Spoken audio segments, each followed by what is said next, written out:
Hey, I'd like to welcome you to another episode of Mission Matters. My name is Adam Torres, and if you'd like to apply to be on our show, head on over to missionmatters.com and click on Be Our Guest to apply. All right, so today I have Ashley Bell on the line, and he is a bank founder, impact investor, and filmmaker. Ashley, welcome to the show. Hey, Adam, thanks for having me. All right, Ashley. So, I could have read your bio much longer, but we're only going to be recording. I think I got you for about 15 minutes or so today, man. I've been excited. I've been hearing your name in art circles from Chirag, Payam. I know you have an event that you're going to be doing with them, and we're going to meet in person. Man, I'm just finally happy to meet you, man. Great to meet you. Yeah, same here. Just excited about, just digging deeper into the network. A lot of great people who support a lot of great things. So it's just exciting times. Fantastic. So Ashley, one of the ways that we start this show each and every time is what we like to call our Mission Matters Minute. So we'll go with that. So Ashley, we at Mission Matters, we amplify stories for entrepreneurs, executives, and experts. That's our mission. Ashley, what mission matters to you? Helping people find a way of using their time, talent, and their treasure to stand at the intersection of doing good and doing well. How do you take the things that you care about most, which is your time, the money that you make, and the talents that God has given you, and stand at this intersection of creating wealth, but also making this world better? And we have a various outlets to do that. And I'm just excited about working with some fantastic people who are legacy names of the greatest movements that have helped change this world, to everyday people who just wake up every day and try to find one way every day of just being better and doing better. Yeah, that's awesome. Love having mission-based individuals on the line to share, why they do what they do, how they're doing it, and really what we can all learn from that to grow together. We do consider Mission Matters a community. So first thing first, I'm excited about this event. If you could, that you're doing with LightDAO, and I'll definitely be in the audience attending and listening. So Payam and his group, amazing community. Tell me a little bit more about what attracted you to LightDAO and maybe their community overall. Well, just a great group of folks, and I think this is very appropriate because this is the week that we started off this, past week celebrating the federal holiday of Martin Luther King Jr., where, many of us had a day off and, hopefully spend time with friends and family. And many of us in the mission of continuing to do the work of the legacy of Dr. King had a day on. Yeah. And we use that work to find some way of being impactful in our communities. And for me, obviously, that hits personal to all my businesses, since the youngest daughter of Martin Luther King Jr., Dr. Bernice A. King, is my co-founder on all of my ventures. And so to be a founder that has a woman co-founder who's not just a woman, but she's a woman king, and someone who embraces that legacy and has our whole country stop for one day every year and reflect on what her father's greatest sacrifice was to give his life so that many of us would have the right to vote, have the right to have affordable housing, have the right to have access to capital. And so all the things that we talk about give us a chance to really reflect on that. So I'm just excited and appreciative that Payam and Chirag chose this week that we reflect to get a chance to talk about these ventures. Yeah, it's amazing. Tell me a little bit more about how you got started on this path, because when I read I read the resume, the Civil Society Fellowship by the Aspen Institute, P3 Media, acquiring that, which has the #1 Netflix show, The Recruit, which also features the same award-winning team that created Suits. Quite an impeccable resume. Where did all this begin for you? It's been a journey. I didn't start off doing any of this stuff. I just wanted to be helpful. I'm a lawyer, so at the end of the day, at the beginning of the day, I started off representing poor people in poor places and just wanted to be an impactful lawyer. And one thing that you learn about talking to someone who lives in a jail cell is they got an incredible story about how they got there. And I think as a lawyer, my job was to tell their story, was to help them gain freedom through telling their story. And I think somewhere through that evolution, I end up here in California still telling the stories of the many times the least, the last, and the left behind, but many times just the story of great heroes. And I think that the work that Dr. King and I are doing with P3 is broad. We have fun shows like The Recruit, which are action packed and tell the great stories of what it's like to be just a kid in a job working over your head. If you've seen The Recruit, that's really all it is. He's a CIA lawyer who's just in over his head trying to figure it out. all the way to, we have the number one show on Peacock right now, which is Dr. Death. And Dr. Death is a story that, our business models, we write about things that we publish in Vanity Fair. The CEO of my company is one of on the masthead of Vanity Fair. And so when you write stories that can tell the people the truth, and sometimes that telling that truth, resets the table and creates justice. And so Dr. Death is a story of us taking down a world-renowned surgeon that was faking his science and killing people. And that turned into just a great story for us to do a feature doc on Peacock, but also a scripted version, which is still number one. I checked this morning. So if you haven't, seen it, go check it out. Yeah. Wow, what an amazing story. And I think about this sometimes, and your story sounds pretty similar to mine in terms of, like, you didn't start in media or film or in any of that space. You were a lawyer. I was the financial advisor. I was in finance for almost 14 years. The last thing I ever thought is that I'm going to be in media or publishing or anything like that. And I'm just in it. And now when I look back, I have to do this plug, by the way, Ashley. I'm from Detroit, so come on, go Lions right Okay. now, right? So, Yeah. growing up in Detroit, Southwest side, I mean, Detroit, and, Cass Tech, and went to Michigan State. And, did I ever think that I'd be, of course, happy? Well, I guess I should start off. Did I ever think I'd be seeing my Lions going to the, I don't know, Super Bowl? I mean, not in my lifetime, but I'm really happy about it. But then the next thing is to really be able to tell these stories and to have a platform to, bring other Detroiters and other individuals that are from a city that maybe don't, or from an inner city, not just Detroit, but, across the country, that don't always get a shot to maybe even be in media or be interviewed or do these other things. I'm just curious from your standpoint, now that you maybe have a little bit of context of my background, like, what's the importance of a platform? Like, what does that mean to you, an importance of a platform and using it to empower others?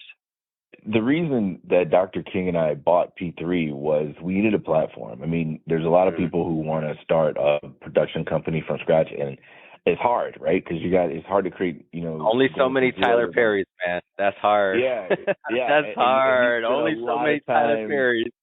Right. And he spent a lot of time dressed as a 6'6" woman to get there, and so he came up the hard way. But, for us, we wanted to buy access.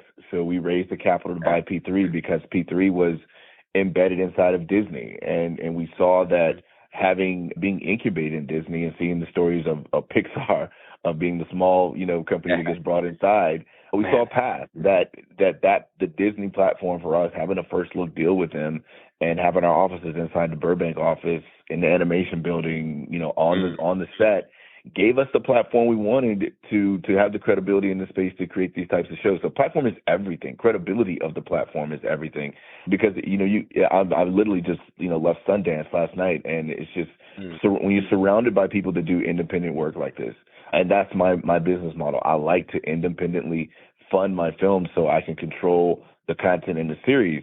A lot of times. So when we do these networking things, you have people who are like, look, I want to get involved and invest in this type of content. How do I do it? Well, you got to find people that know what they're doing. They have a way of making you money. And I can't tell investors this is a good investment unless I have a great access for distribution and for it to get bought, right? So the platform is everything. So you bring in the investors, but you also got to have the way of distributing it so you can tell the story. And that is what the intersection of doing good and doing well is. You can do well by making sure you can make money off of great investments that are also doing good for this world at the same time. Yeah, and one of the ways that I look at it, and I don't necessarily always see everybody make this connection, but I know your background with the SBA and even the White House as a White House policy advisor for entrepreneurship and innovation. I mean, your resume goes on and on. So, but looking at platform, I often think of it as almost, especially when you purchase one, as leverage. Like you're compressing time, you're getting leverage because reach and all, and the infrastructure, that all matters. And on the other side of that, to kind of juxtapose, especially for entrepreneurs that aren't in media, and not saying that everybody needs to raise money, not saying everybody needs to borrow money, but for those that have ambition of scaling a business or something else. I mean, when like to do it the way that maybe some of our maybe the way that some of our individuals did it in the past, and I'll speak for my own community where they didn't either have access to capital or have access to the knowledge of how to use capital. I find in my community, or at least the entrepreneurs I grew up around, like they didn't really understand leverage and what that meant to, have access to capital, borrow, deploy, grow, scale. Like some of these things didn't. They were more worried about, I mean, first, for some of the first generation immigrant families, the number one thing was for many in my area, at least, was how do we survive, right? So can you talk a little bit about just kind of like this concept of leverage, and really when you're thinking about access to capital, how for those that it makes sense, you leading a bank and a fund, like how it can make sense for businesses to consider that? Yeah, sure thing. And first, I want to say, my background is very diverse, and I can say that the people I work with, we all come from we've done a lot of different things, and that's very helpful to an entrepreneur because you gotta figure out multiple ways of fixing a problem. I could ask that question. I just asked you to very few people, but you have a diverse background enough to know where I'm going. Like very few people would have caught that.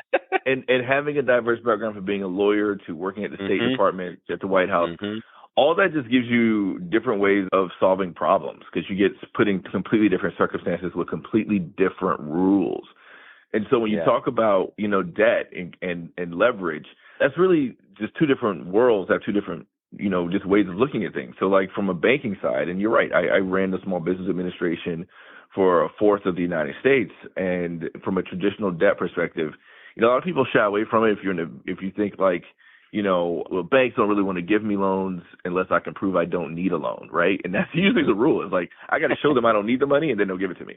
But I think that there's ways that if you have the right help and you have like a retail or a really consumer-facing business, those are good, right? If you're touching people every day, then debt businesses are good because cash flow can be quantified very easily, and those are a good way to go. But when you look at VC stuff, it's like, you may not touch people for a while. If you're going to not touch people for a while and you need funding that's going to get you development and research and all the things before you actually are going to make some money, then venture capital is always going to be the best place to go. And with venture capital, you can still do debt. It's just more expensive, and you can do equity. So I like to, I'm one of the few people that is in the banking world and in the VC world because the two don't normally mix because they have totally different risk calculations, right?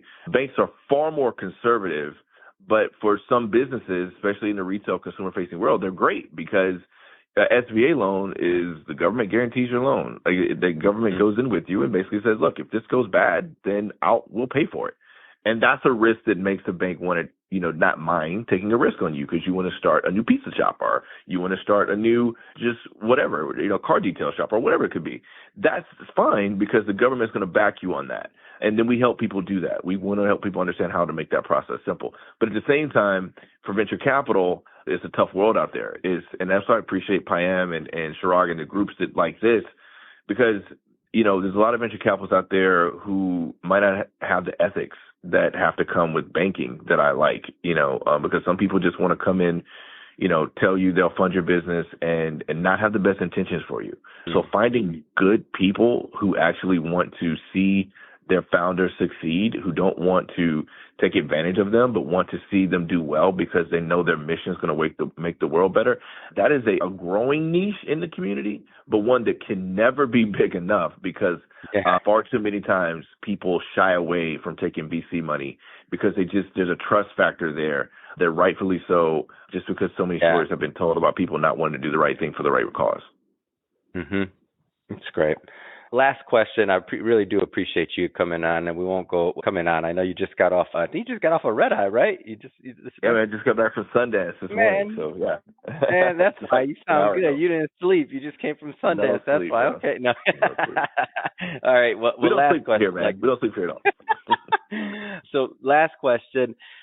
this concept of, and I know one of the things, one of the slants that all of the things that you're doing are definitely in one way, shape, or form, right? You're women, minority owned, through your partnerships, of course, but then also, the communities you're trying to help. Maybe can you just talk a little bit about the importance of lifting others up, especially some of those that maybe may not have access to some of the same things that, let's just say, mainstream always that typically does.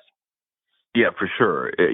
For those that are just looking for a way out of working for somebody and they believe in their heart they can work for themselves and do their job better, traditional debt is just a great vehicle to change, to break cycles of poverty, to break people out of cycles of not having a life they want to live. Some people just do better as an entrepreneur. They just think their lifestyle's better. The work is harder. If you think it's easier than working for somebody, that's wrong.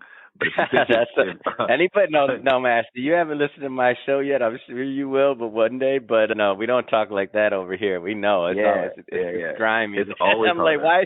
You tell me why you want to be an entrepreneur. I say, no, don't do it. Yeah, man. At this point, people ask me I have no idea what day it is because it doesn't matter. I'm going to work today. and so, oh, that's awesome. I've heard that it's one work day. Yeah, it doesn't matter at all. It's the only thing that matters is what's open or what's not open for me to go get what I want, do what I want to do. That's the only thing that matters. So the work for me, it always evolves around, having a partner whose father was such a big part of our world's legacy. Taking, Dr. King is an American hero, but he's a global hero. I mean, he took, the work of Gandhi and in India and took the caste system and was able to show that what was happening in India was the exact same caste system that was called Jim Crow in our country. And at 15 years old, he decided to break the back of Jim Crow, and he was going to study how Gandhi did it. And he brought that to the United States, and he opened up a door that allowed women and minority-owned business owners to put their foot into the soil of capitalism in a real way.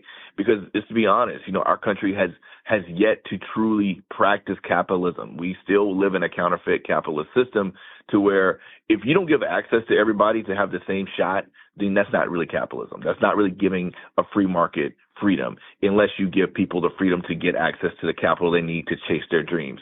Until we can live in a country where you can wake up every day and not worry about the color of your skin or your gender and how that's going to affect your ability to feed your family, to chase your dreams, and to live in this world in your most authentic self, then we're truly not in a free market. And we're trying to get there. And so all the things that I'm talking about, from banking to venture capital, is to truly, make this country what it's supposed to be, which is, free markets with free people. And we're still trying to get there. But we can't rely on anybody else to do it. We have to have meetings like we're having, this week to talk about how do we pool our talent and our time to create marketplaces so that the best ideas can still win, no matter who brought them. And I think that's why this is important. Amen. Ashley, if somebody wants to follow your journey and they want to, connect, what's the best way for them to do that? I'm on LinkedIn like a lot of folks, so you can find me. Ashley D is my middle initial, Bell, on LinkedIn, Ashley D Bell on Insta and Facebook. So look forward to staying in touch with everybody, and Ashley Bell R on Twitter. All right. Wonderful. Well, hey, appreciate that. I'm going to go follow for sure. Everybody else go do the same. And speaking of our audience, if you haven't subscribed yet, I don't know why, hit that subscribe button. Come on. It's not going to bite. Hit the subscribe button. We have many more mission-based individuals coming up on the line, and we don't want you to miss a thing. Ashley, really, it has been a pleasure. Look forward to seeing you at the event. Hey, brother. I appreciate you. Take care. See you soon.